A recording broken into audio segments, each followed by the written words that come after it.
सकाळ न्यूजपेपरच्या एका कार्यक्रमासाठी मला औरंगाबादला बोलवण्यात आलं आणि मी लगेच होकार दिला. त्याचं कारण काय होतं माहिती आहे? कार्यक्रमाचा आनंद घेणारच होतो कारण तो युवा सन्मान होता, परंतु त्याच्याही पेक्षा औरंगाबादपासून जवळजवळ 100 किलोमीटरवर असलेल्या जगातल्या एका आश्चर्याच्या जागी जायची संधी मिळणार होती. अंदाज आहे तुम्हाला? अगदी बरोबर, अजंठा लेण्यापाशी मी आलेलो आहे. हे बघा इकडे.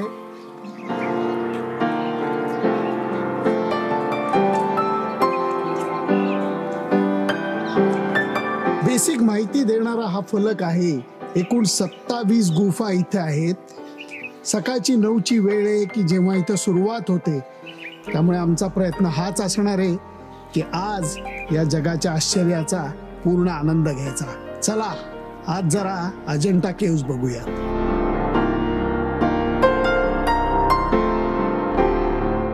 इसवी सन 700 मध्ये ही लेणी खोदली गेली, कोरली गेली असं सांगण्यात येतं. बऱ्याच काळाकरता ही लेणी दुर्लक्षित होती. अगदी अपघाताने म्हणे या लेण्याचा परत एकदा शोध लागला आणि तो सुद्धा असं म्हणतात 1819 साली. आणि त्याच्यानंतर इकडे पर्यटकांचा ओघ चालू झाला. तसं बघायला गेलं तर लेणी खूप आहेत. एलोराची लेणी सुद्धा सुंदर आहे. पण असं म्हणलं जातं की इथली ही जी पेंटिंग्ज आहेत, त्या पेंटिंगचे रंग शेकडो वर्षानंतर अजूनही टिकून कसे आहेत हे अजूनही आश्चर्याची गोष्ट मानली जाते.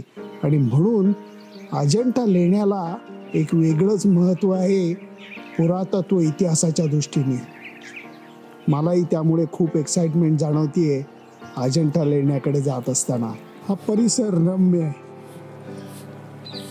घोड्याच्या नालीसारखं याचा आकार आहे. पावसाळ्याच्या दिवसात बौद्ध भिक्खू इकडं प्रार्थना करायला यायचे.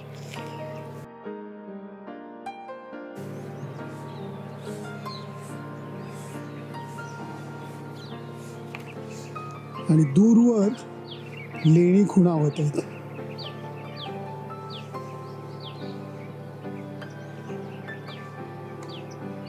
चला तिकडे जाऊया. दादा नमस्कार. कातळामध्ये कोरलेल्या या गुफांचं पहिलं दर्शन इथे होतं.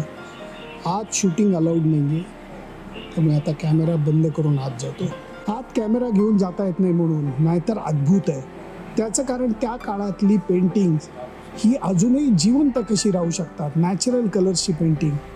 आणि गोष्टी अशा कळतात की त्या काळात सुद्धा राण्या नेल पॉलिश सारखं काहीतरी लावत होत्या. कमाल आहे ही गोष्ट, कमाल.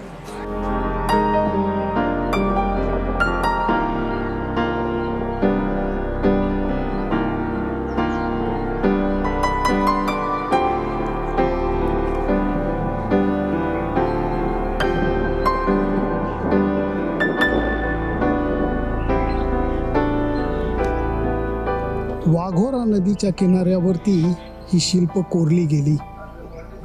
700 वर्ष हे सगळं करायला लागली असं म्हणलं जातं. जेव्हा याचा शोध लागला तेव्हा नुसतं साफसफाई करायला 23 वर्ष लागली. आणि तेव्हा इथल्या सगळ्या गोष्टींचा जास्त चांगला अर्थ कळू लागला.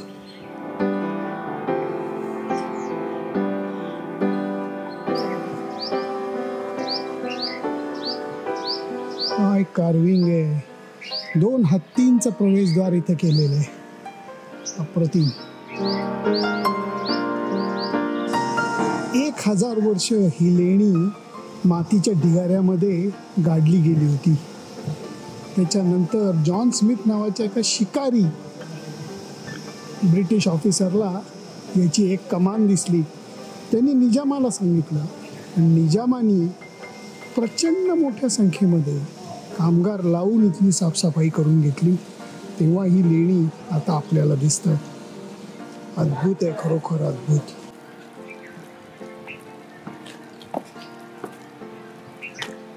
अद्भुत म्हणावं का विस्मयकारक म्हणावं मला खरंच कळलेलं नाहीये. घोडा झालो, वयाने घोडा झालो.